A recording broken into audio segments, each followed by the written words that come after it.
മലയാള സിനിമയിൽ നിന്ന് വിട്ടു നിന്നിട്ട് പിന്നെ ഇടയ്ക്കിടയ്ക്ക് വന്ന് മലയാള പടങ്ങൾ ചെയ്യുന്ന ഒരു രീതിയാണല്ലോ ഇപ്പൊ ഫോളോ ചെയ്യുന്നത്. അല്ല, അങ്ങനെയല്ല. എനിക്ക് വരുന്ന അവസരങ്ങൾ, എനിക്ക് അങ്ങനെ ജാസ്തി പടങ്ങൾ വരാറില്ല. മലയാളത്തിൽ എനിക്ക് വളരെ സെലക്റ്റഡ് ആയിട്ടുള്ള മൂവീസ് വരാറുള്ളൂ.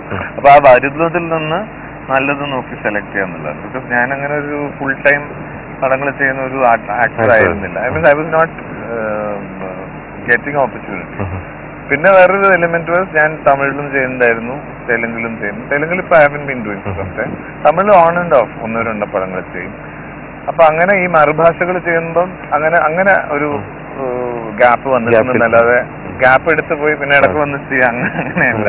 ഇവിടെ ഒരു ഫിലിംസിന്റെ ഒരു ഷോർട്ടേജ് വരുന്ന സമയങ്ങളിൽ ഈ നമ്മളെ തമിഴിലേക്കും തെലുങ്കിലേക്കും ഒക്കെ പോകുന്നത് നമുക്ക് ശരിക്കും പറഞ്ഞാല് നമ്മുടെ ഒരു നിറഞ്ഞു നിൽക്കുന്ന ഒരു തമിഴിലേക്കും തെലുങ്കിലേക്കും ഇവിടെ ഗ്യാപ്പ് വരുമ്പോ പോകുന്നതെന്ന് പറഞ്ഞാല്, ഞാൻ അങ്ങനെ എനിക്കിപ്പോ തമിഴിലേക്ക് പോകണം എന്ന് പറഞ്ഞാൽ അങ്ങനെ പോകാൻ പറ്റില്ല. somebody has to call you. You should be accepted there. People want to see you there. Directors should feel that you are a talented actor to work in that film. അങ്ങനെയാണ് അവസരങ്ങൾ വരുന്നത്. അല്ലാതെ എനിക്കിപ്പോ തമിഴിലൊരു ഗ്യാപ്പ് വേണം, മലയാളത്തിൽ gap വേണം, ഞാൻ തമിഴിലേക്ക് പോകണു, അങ്ങനെ ഒരു ഡിസിഷൻ പ്രൂവ് ചെയ്യാനും പറ്റിയിട്ടുണ്ട്. ആവാരം പൂ എന്ന് പറയുന്ന ഫിലിമില് വളരെ നല്ല ആക്ടിങ് ആയിരുന്നല്ലോ. അതെ, അല്ല, ഞാൻ തമിഴിൽ I have got good films. പക്ഷെ ഞാൻ പറഞ്ഞു തന്നത് അങ്ങനെ ഇഷ്ടംപോലെ ഒരു ഗ്യാപ്പ് എടുത്തിട്ട് പോകുന്ന ഒരു ഫീൽഡ് അല്ല. This is a place where സിനിമയുടെ ബേസിക് റൂള്, സിനിമയിൽ only when there is work there is work. അല്ലെങ്കിൽ you are on holiday always. അപ്പൊ പണിയില്ലെങ്കിൽ പണി, അത്രേ ഉള്ളൂ. അപ്പൊ ആ കിട്ടുന്ന സിനിമകള്, എന്നോട് പല സീനിയർ ആർട്ടിസ്റ്റും ഉണ്ട്, മോനെ ഒരിക്കലും നമുക്ക് ചില സമയത്ത് 3-4 പടം കെറ്റസ്ട്രേഷൻ നടക്കും. അപ്പൊ ഫസ്റ്റ് ഹെക്ടിക് ആവും. എന്നോട് സുകുമാരിയാട്ടി പല പ്രാവശ്യം,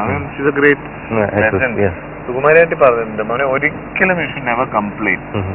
ഇപ്പൊ ടൈറ്റ് ആയിപ്പോയി, അങ്ങനെ എത്ര ഷൂട്ടിംഗ് ഡേ നൈറ്റ് ചെയ്യുന്നു. ബിക്കോസ് സിനിമയില് ജോലി കിട്ടുക എന്നുള്ളത് ഒരു ഭാഗ്യമാണ്.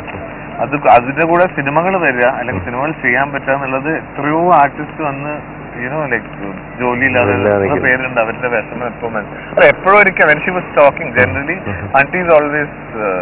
അതുകൊണ്ടാണ് ഇപ്പൊ ആന്റി സുബൈനാന്റിനൊക്കെ ഇപ്പോഴും ആന്റിയുടെ ഒരു എനർജി ആൻഡ് അവരുടെ ഒരു പാഷൻ ഫോർ വർക്ക് അത് കഴിഞ്ഞിട്ട് വരുന്നുള്ളൂ. ഈവൻ ഹെർ ഹെൽത്ത് ചില സമയങ്ങളിൽ അവര് ശ്രദ്ധിക്കാതെ വർക്ക് ചെയ്യാറുണ്ട്. അപ്പം ഞാൻ ഇത് എടുത്തു പറയാൻ കാരണം അത്രയും സീനിയറായ ആർട്ടിസ്റ്റിന്റെ ഒരു അഡ്വൈസ് ആണ്. And that is the basic rule. സിനിമയില് only when there is work there is work. So അതുകൊണ്ട് അത് വളരെ സന്തോഷത്തോടു കൂടി ചെയ്യാന്നുള്ളതാണ്.